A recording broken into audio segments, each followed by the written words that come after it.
Mesdames et messieurs, bonjour. Les petits reporters spannoniens sont heureux de vous présenter Spannonios 28.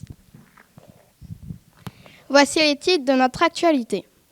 Reportage à l'intérieur de la boulangerie Marchand, découverte du musée des Meules et Pavés, section boxe au gymnase des Grands Moulins. Merci Juliette, nous partons tout de suite à la rencontre d'un boulanger et de ses secrets de fabrication.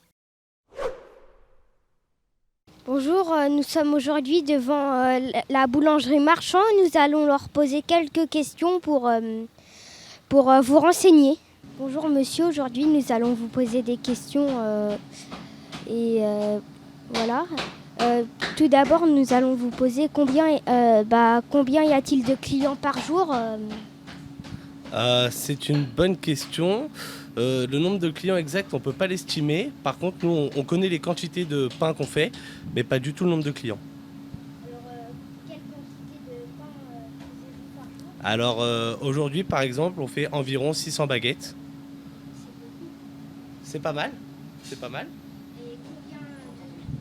Et combien de temps cette boulangerie est ouverte ? Alors, nous, la famille Marchand, ça fait maintenant 17 ans que nous sommes à Épernon. D'accord. Et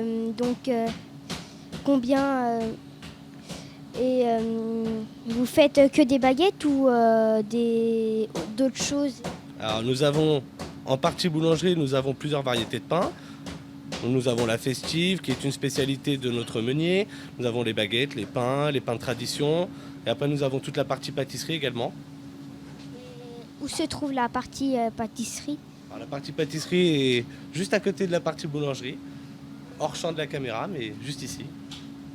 D'accord. Nous irons l'année prochaine à la découverte de la fabrication des pâtisseries dans une autre boulangerie. Merci à Mathis et Angelina. Partons tout de suite à la découverte du musée des Meules et Pavés pour découvrir une partie de notre histoire spannonienne. Bonjour, nous sommes au musée des Meules et Pavés. Qu'y a-t-il dans votre musée ? Alors, dans le musée, on raconte l'histoire des carriers d'Épernon qui ont travaillé ici pendant des centaines d'années et on raconte toute leur histoire, de la manière dont ils avaient travaillé et puis tout ce qu'ils ont réalisé au cours de l'histoire de notre ville. Merci. Quels sont les mois d'ouverture ? Alors, nous sommes ouverts du 1er mai au 30 septembre. Quel est le programme de la prochaine saison et les nouveautés ? Alors, cette année, ça va être un programme un petit peu chargé. On a en ouverture l'arrivée d'une artiste sparnonienne qui s'appelle Soko, qui va exposer dans les 15 premiers jours. On n'a pas encore arrêté exactement les dates. Ensuite, on va avoir une exposition sur les objets scientifiques qui avait été annulée malheureusement l'année dernière à cause des inondations. Donc, ils reviennent cette année pour finir l'exposition. Et puis ensuite, nous aurons une exposition qui, elle, sera un peu plus conséquente, qui sera l'exposition sur les abeilles.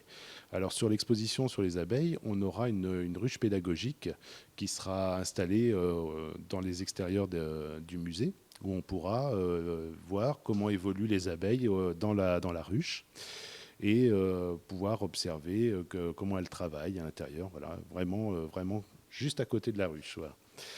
Et puis, on aura bien sûr nos moutons qui reviendront cette année, encore une fois, pour entretenir les espaces verts autour du musée. Voilà. Et puis, nous avons aussi pour projet de planter de la lavande tout autour du musée pour faire en sorte que les abeilles puissent nous faire du miel. Voilà. Est-ce que vous avez fait des travaux cette année ? Alors oui, effectivement, on a fait pas mal de travaux. On a notamment, après les inondations, refait des travaux de scénographie, c'est-à-dire présenter tout le matériel, toute la collection permanente. On a refait tout ça. Ensuite, on s'est mis un petit peu la barre un petit peu. On s'est dit qu'on allait faire une petite salle vidéo pour présenter des films pédagogiques. Et puis, on va aussi avoir des gros travaux sur l'éclairage de la salle. On va refaire les éclairages de la salle. Ça va être un poste budgétaire qui va être important pour cette année. Voilà. Que préférez-vous dans ce musée ? Dans le musée, ma partie préférée, allez, je vais le dire, c'est un peu les pavés quand même. Parce que les pavés, c'était quand même un peu plus dur que le travail des meules. Voilà. Mais bon, les meules sont intéressantes aussi. Hein. Voilà. Tout à fait. Les abeilles, elles vont être dehors. Elles peuvent nous piquer? Alors non, elles ne pourront pas vous piquer pour la bonne et simple raison, effectivement, que sur le module qu'on va installer, en fait, on va avoir une sortie qui va se trouver à 2 mètres du sol. C'est-à-dire que les abeilles vont sortir à 2 mètres du sol. Résultat des courses, vous serez en bas, vous pourrez voir l'intérieur de la ruche. Et puis par contre, les abeilles, elles seront tranquillement en train de sortir et de rentrer à 2 mètres du sol. Donc elles seront pas embêtées. Et pour terminer notre JT numéro 2, voici à présent une présentation de la sélection boxe au gymnase des Grands Moulins.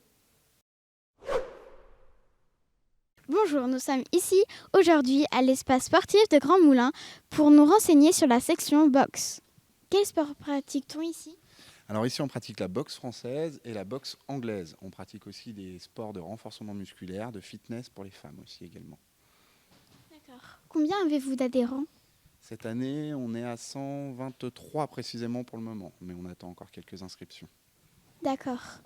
Quelle tranche d'âge Alors on commence à 6 ans avec le baby box et jusqu'à 10 ans c'est baby box école de boxe, donc on apprend les règles de la boxe en s'amusant avec du jeu. Puis à partir de 10 ans on travaille sur l'école de boxe où là on va vraiment apprendre la technique de boxe, tout ce qui va travailler sur l'apprentissage vraiment spécifique boxe et ça monte jusqu'à notre plus ancien adhérent à 48 ans je crois.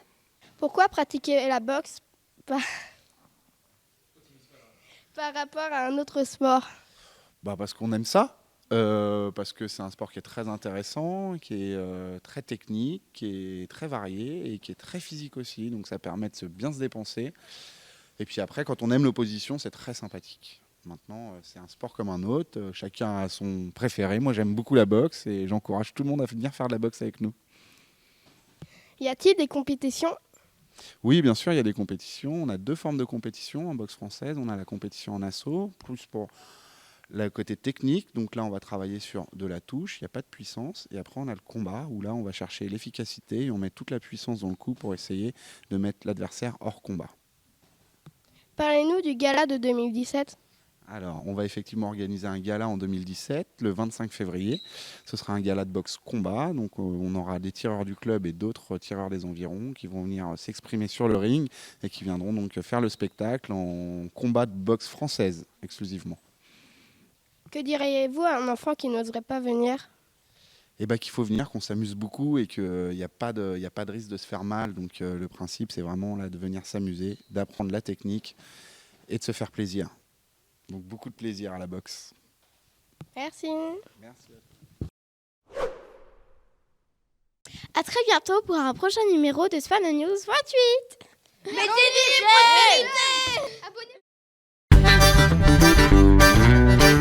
Ce qu'ils font et nous allons leur poser quelques questions. Quelles sont les ouvertures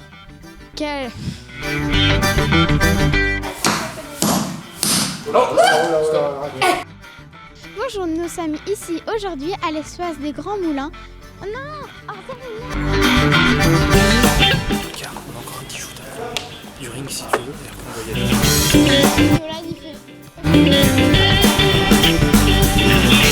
La rencontre. Quoi ? Mais